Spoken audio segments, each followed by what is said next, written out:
In order to have certain prayers met, especially the prayers in memory of somebody who passed away, 10 men are needed. This law has been around for almost 2,000 years, since the time of the Talmud, when it was codified. And the reason for that is believed that 10 men bring a strong voice, and they open up the gates of heaven. Very often, I'm the 10th man. Sergei Kadinsky travels from his home in Forest Hills every Friday to spend the Sabbath with his grandparents at the Self-Help Community Services housing complex in Flushing. Kadinsky leads the Friday evening services at Self-Help's makeshift synagogue. When he moved here in 1987, there were more Jews in this apartment building. As you may know, this apartment building was originally designed for Holocaust survivors. But today it's open to everybody, and Jews have been dying out, moving out. Some moved down to Florida. So today it's a little bit more difficult to maintain a congregation.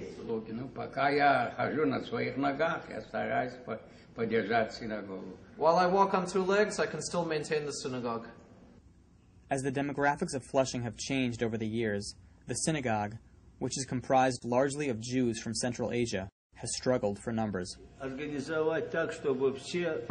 Mordechai's goal is to make sure that this is a religious but also a cultural center where ideas can be shared and current events can also be discussed. An important thing is to share the events of life, such as jubilees of weddings, birthdays, and also memorials. Mr. Tsambalyuk, as the head of the veterans, what he does, he creates concerts, writes articles, and keeps the community together to make sure that the stories are told. He basically tells them when to wear the medals, when to celebrate, and to keep the memory of the war alive.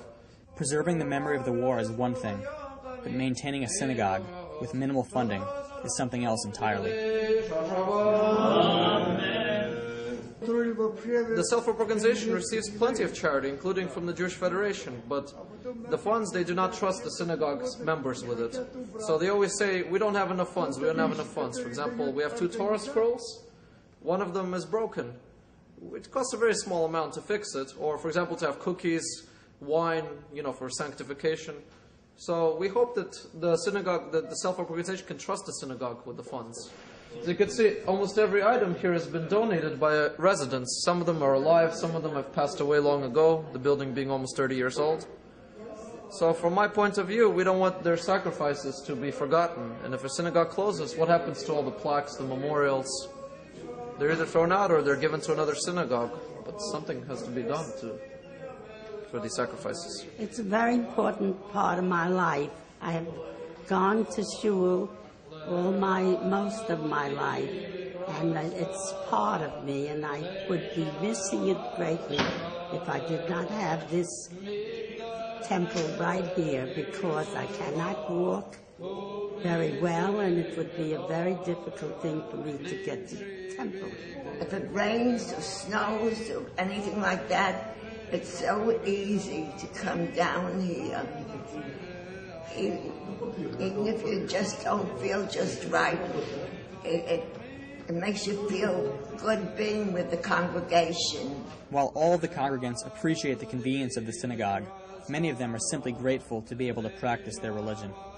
Yaakov appreciates most strongly the freedom of America, where you can pray openly and discuss religion openly without having to go underground or having to hide it. In the Soviet Union, there was some persecution, and the synagogue was farther from the house. So here it's a lot more easier when it's in the same apartment building.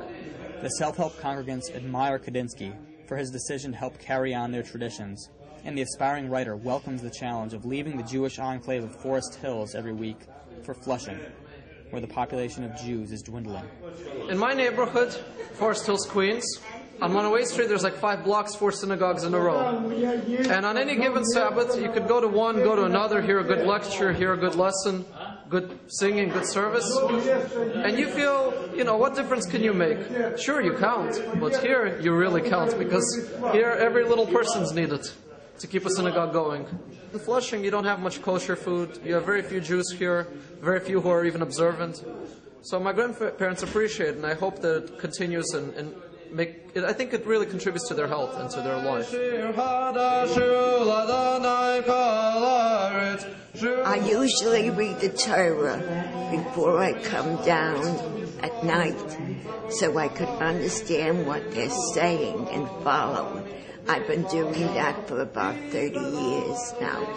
In the beginning, I didn't know much.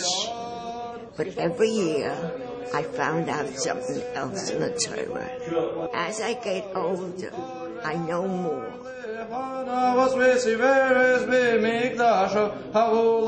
I love it here. I feel so good when we come here. It's just like living downtown again.